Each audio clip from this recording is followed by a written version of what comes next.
It's going to be my last word on the matter, and I'm going to take a little bit of a break. How long that'll be, I don't know. It won't be too long.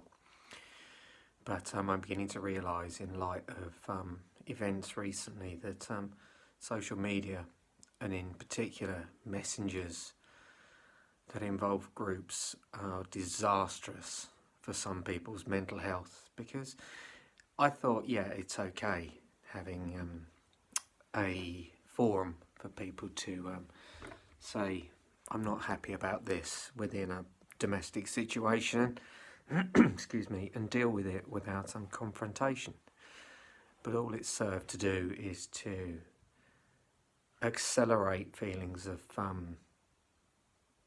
quite severe anxiety to full-blown paranoia, with this medium giving the opportunity to for people to be very overt about things that they wouldn't have said in the normal way, that they haven't said in a year and a half.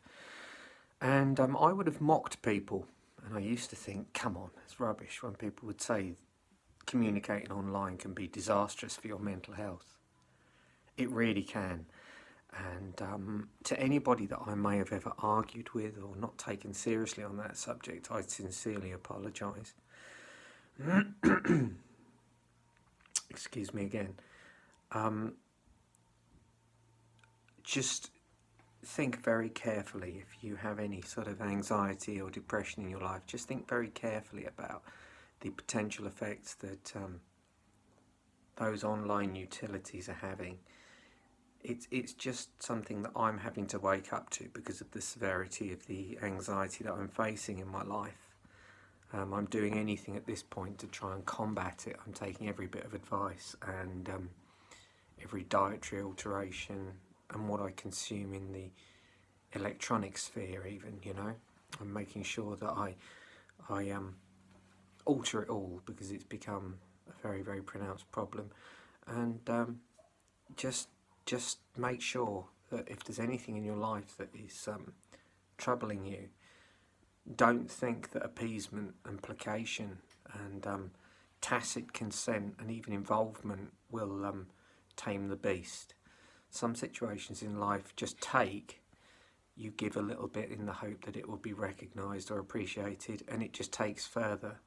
You give and hope that it will be recognised, and more is taken, more is taken. It is a machine that only wants to take, it has nothing to give. If there is any situation like that in your life, it will not change, it cannot change, and our only option is to walk away.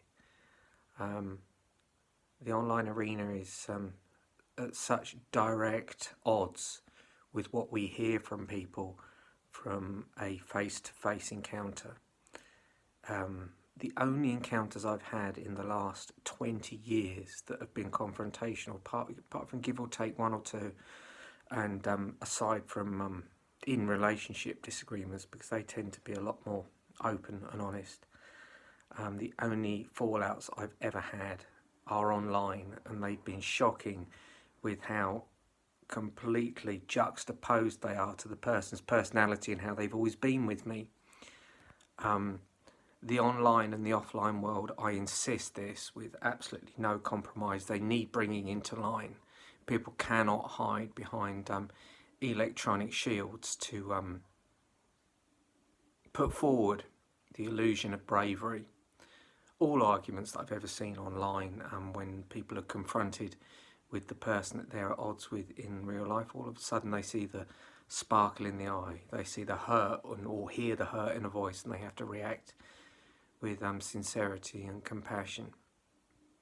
Do not underestimate how toxic the online arena can be. And if in any part of your life, as I say, I don't really feel qualified to give advice, but this is how I feel about this subject. If there's anything in your life that you can feel just keeps taking from you, you never get any acknowledgement, recognition, and then it takes again, you will not mend that situation. Some things in life are insurmountable. Some things will just continue taking until there's nothing left of you. Make sure you walk away. Anyway, I'm going to give any use of this website a break for at least a couple of weeks anyway. And never again, except for people who are very close, will I be using forums like group messengers or anything like that. They are disastrous for mental health. And my advice to anybody is to quit the communication via the internet as best as possible, and make sure you can see the sparkle in someone's eye when you communicate with them. God bless.